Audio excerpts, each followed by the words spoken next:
जो लोग ये कहते हैं कि इस देश में भ्रष्टाचार ख़त्म है और इस देश में कानूनी कार्रवाई सही तरीके से किया जाता है, इस देश में हर व्यक्ति को आज़ादी है अपनी बात कहने का और इस देश में हर व्यक्ति को इंसाफ मिलता है, तो वो गलत है। मैं एक ऐसे सिस्टम को मैं आप लोगों के सामने लाने जा रहा हूं जिसे आप लोग सुन करके देख करके हैरान हो जाएंगे, क्योंकि इस देश में गरीबों की क्या स्थिति है और जिनके पास पैसा नहीं है उनकी क्या स्थिति है, इसका अंदाज़ा आप इनको देख करके ही लगा सकते होंगे।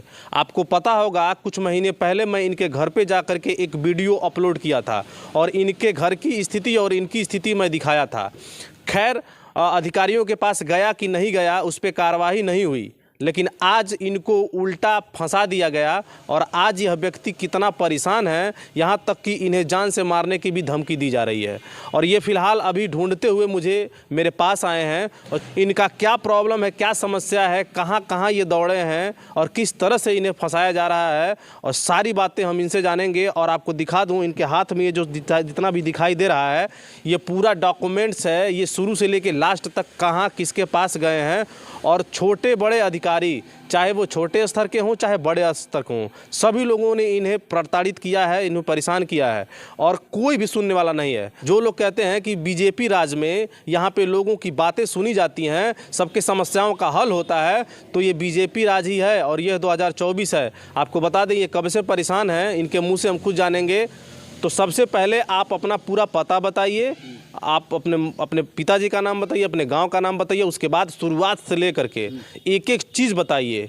और आप लोगों को बता दें, नाच गाने का वीडियो तो शेयर करते हैं, लेकिन अगर किसी का ज़िंदगी का सवाल है, अगर वीडियो नहीं शेयर करेंगे तो बेकार है आप लोगों का सोशल मीडिया से जुड़ना। तो सबसे पहले आप अपना नाम बताइए, उसके बाद। मेरा नाम दयाशंकर सिंह है, महादन भूसुलिया मेरा गाँव है, पोस्ट कोली बाजार, थाना हाटा, जिला कुशीनगर का निवासी हूँ मैं। समस्या क्या है और कब से है और इसको लेकर के आप कहाँ कहाँ गए हैं, ये सारी चीज़ें बताइए। हो सकता है कोई तो ऐसा ईमानदार अधिकारी मिलेगा, ईमानदार नेता मिलेगा जो इस पे और इनकी मदद करेगा। ये समस्या 7 सालों से है, ये 8वां साल हो गया। आपको मेरा वीडियो बना था 12 अक्टूबर को बना था मेरा वीडियो, और उसके बाद से जो सेक्रेटरी जो मेरा पैसा मांगी थी, जो 80,000, जो मेरा घर नहीं बना, आज तक घर नहीं बना, रात को आनी आया था और मैं उस खम्भा को पकड़ लिया। अगर पकड़ा नहीं हो तो उधिया गया हो। तो एक दीवार है और उस पर सीमेंट शीट है और बांस का ठोकर लगा करके उसको खड़ा किया हूँ। अगर एक दीवार डाल लेंगे तो सीधे जेल जाएंगे हम। एक घर नहीं है मेरा, 3 कट्टा खेत है, 3 भाई हैं हम लोग, 3 कट्टा खेत है, 3 भाई हैं हम लोग। मैं 1.5 कट्टा खेती बेचा था, जब आवास नहीं मिला तो 1.5 कट्टा खेत बेचा मैं, 1.5 कट्टा धर्मपाल सिंह ने बेचा।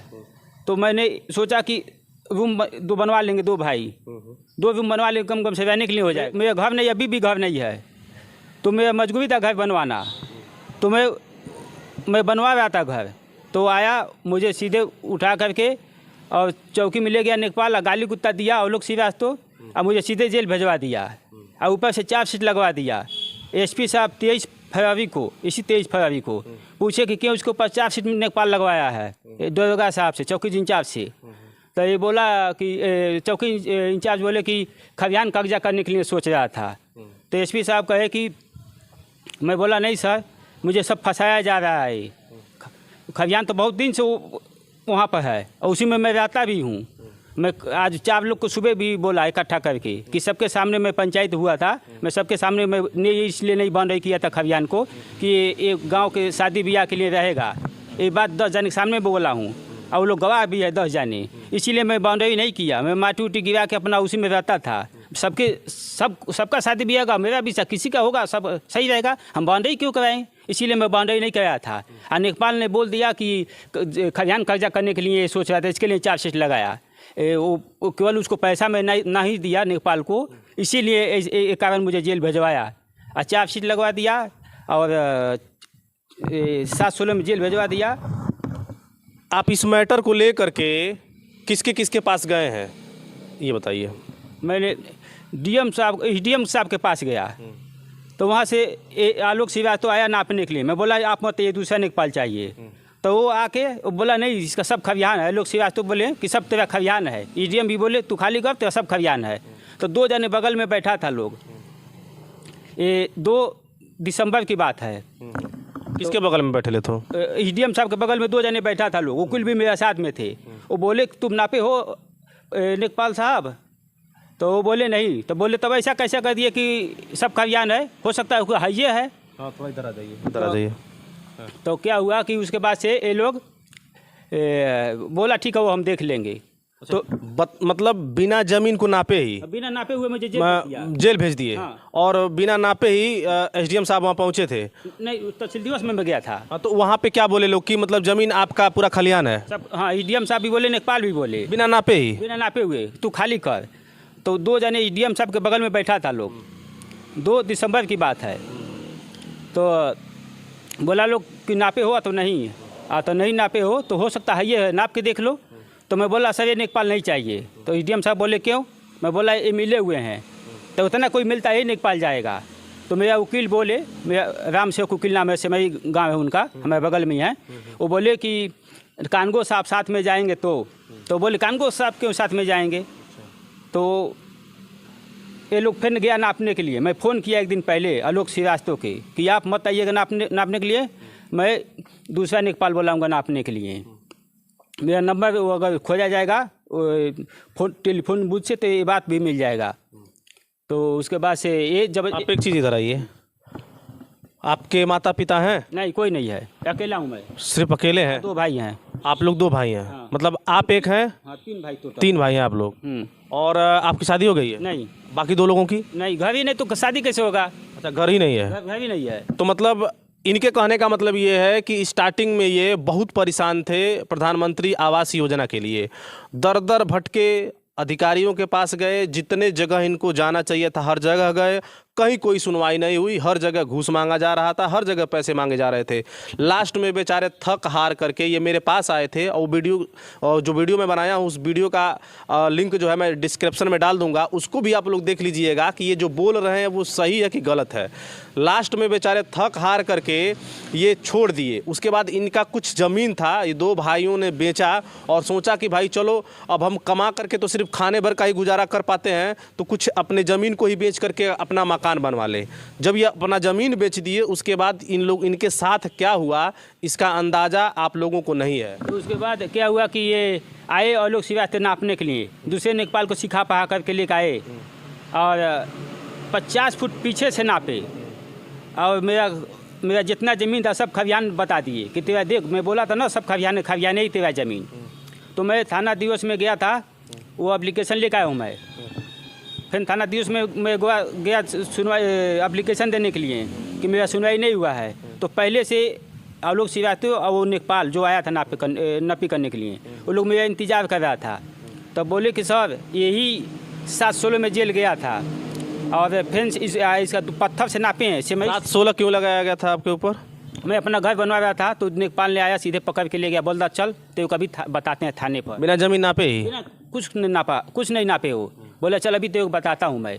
इस देश में अगर थोड़ी सी भी ईमानदारी किसी अधिकारी के पास बचा होगा, और जो लोग कहते हैं मैं समाज सेवी हूँ, और जो लोग कहते हैं मैं इस देश के लिए बहुत कुछ कर दूंगा, जो लोग कहते हैं कि मैं गरीबों का मसीहा हूँ, और इस समय चुनाव का दौर है, जो लोग दौड़ दौड़ करके लोगों के पास वोट मांगने जा रहे हैं, उन लोगों से भी मैं यही कहना चाहूँगा कि अगर कोई भी अधिकारी वहाँ जा रहा है तो ईमानदारी से नापे। अगर ये दोषी पाए जा रहे हैं तो इन्हें जेल भेजा जाए, और अगर इसमें बाकी जितने लोग हैं, चाहे वो बड़े अधिकारी हों चाहे छोटे अधिकारी हों, सबको जेल भेजना चाहिए। तो फिर क्या हुआ, ज़मीन आपका नापा गया तो सब नाप के खलियान बता दिए। उसके बाद मैं शिकायत करने गया था थाना दिवस में, तो बोले यही 716 में गया था जेल। और तो बोले एसडीएम पत्थर से नापे हैं, सेमई सिवान से और सोनिया सिवान से, इसका सब खलियान है, संतुष्ट नहीं है। तो एसडीएम साहब बोले इसके 6 महीने के लिए जेल भेजो पहले, सबसे पहले। तो वो इंस्पेक्टर साहब उसी समय आ गए, तो बोले देखो तुम्हारे इंस्पेक्टर साहब आ गए। तो बोले कि किसके विषय में कंप्लेन लेकर आए हो? तो मैं बोला सर मेरा सिलेंडर बहुत पहले प्रधान ने उठवाया है दुश्मनी की वजह से, और सिलेंडर के लिए मैं वहाँ झूठ बोला, क्योंकि देखा कि नेकपाल मुझे जेल भेजवा देगा। तो बोले उसके लिए नहीं, उन्होंने बोला उसके लिए नहीं आया हूँ। तो बोला ठीक है, आलोक श्रीवास्तव दूसरे नेकपाल बोले बैठो, हम लोग के विषय में नहीं आया है। तब तक इंस्पेक्टर साहब बोले कि ठीक है अभी तेरा बात सुनते हैं हम, 2 मिनट रुक। तो जैसे वो बैठे मुरिया गए वैसे मैं अपना भीड़, बहुत भीड़ लगा था, मैं अपना कैसो उसमें जान बचा के भागा, क्योंकि 6 महीने के लिए जेल भेजे थे एसडीएम साहब मुझे। क्या बात है, इस देश के अधिकारियों का क्या कारनामा है, इसे सुन करके लोगों के रोंगटे खड़े हो जाएंगे। इनके ना तो माता हैं ना तो पिता हैं, ये 3 भाई हैं लोग, और इनके पास रहने के लिए एक भी मकान नहीं है, और ये बेचारे अपना ही ज़मीन बेच करके अपना घर बनवा रहे हैं, तो लोग बनवाने नहीं दे रहे हैं। और यहाँ तक कि नीचे से लेकर के ऊपर तक जितने अधिकारी हैं, चाहे वो छोटे अधिकारी हों चाहे बड़े अधिकारी हों, सभी लोग मिले हुए हैं। और आप बता रहे हैं कि आपको मारा पीटा भी गया है। 31 दिसंबर को रिंकू प्रधान अपने पूरा 1 दर्जन आदमी को लेकर के आया और मेरा बाँस उखाड़ के फेंक दिया। अब मुझे तो नहीं मारा, मुझसे बात हो रहा था कि राम जी थे बगल में, तो आए तो मतलब सुलझा दिए, मगर उसका आदमी लोग मेरा भाई को मार दिया उधर, वो घर के पीछे पकड़ के।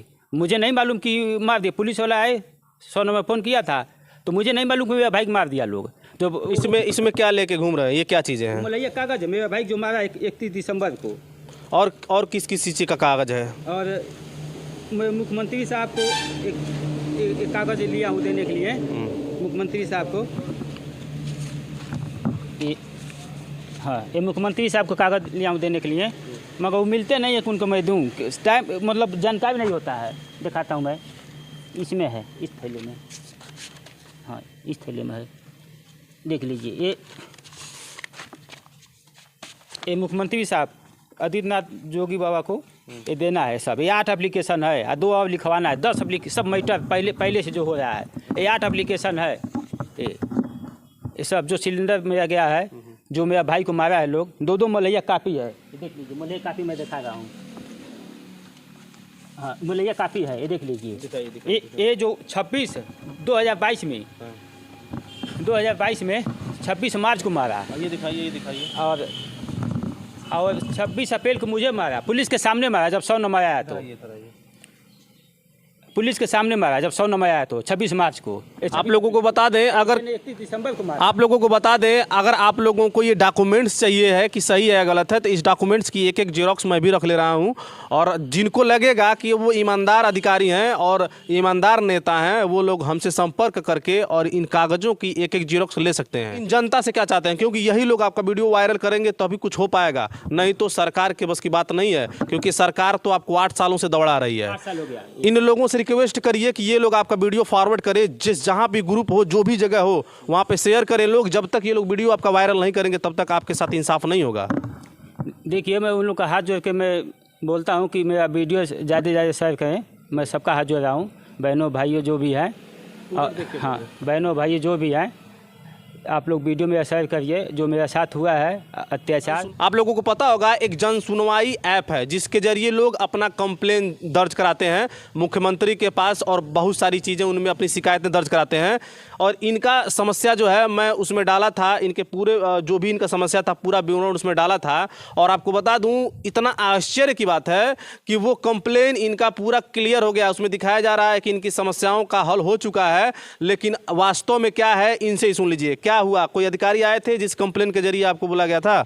कोई अधिकारी नहीं गया है। आपका उस जो कंप्लेन में डाला था उसका स्क्रीनशॉट आपको स्क्रीन पर मैं दिखाई दे रहा होगा, वो मैं डाला हूं, और उसमें निस्तारित हो चुका है कि हाँ इनका पूरा काम कंप्लीट हो चुका है, जो समस्या था इनका वो पूरा हो चुका है। लेकिन वास्तव में क्या है, आप लोग खुद जाकर के देख लीजिए इनके दरवाजे पे कि वास्तव में हुआ क्या है। राशन कार्ड नहीं बना है। राशन कार्ड के लिए मैं जनता दरबार कहाँ नहीं गया हूँ, अगले भी वीडियो में बोला हूँ मैं। और उसके बाद से मेरे ऊपर 4 सीट लगाया है, बिन मतलब के 4 सीट लगाए हैं। जेल तो मैं गया, ठीक है, ऊपर 4 सीट लगवा दिए हैं, 151, 716 और 118 शायद है। और उसके बाद से 747 धारा में ऊपर लगा हुआ है। तो वो एसपी साहब पूछे थे 23 फरवरी को, क्यों लगाया नेपाल इसके ऊपर 447 धारा, तो खरियान कब्जा करने के लिए सोच रहा था। मान लीजिए ये कौन सा बात है कि सोच रहा हूँ खरियान कब्जा करने के लिए ऊपर 4 सीट लगा दिया जाए। मतलब अगर इस देश में आप किसी चीज़ के बारे में सोच लेंगे तो आपके ऊपर FIR हो जाएगा और आप जेल चले जाएंगे। सिर्फ सोचने से यहाँ पे लोग घूसखोरी कर रहे हैं, गरीबों का खून चूस रहे हैं, वो आज़ादी से घूम रहे हैं, और कोई व्यक्ति अगर कुछ सोच लिया कि भाई नहीं ऐसा कुछ नहीं है तो उन्हें जेल डाल देंगे। वाह क्या बात है इस सरकार।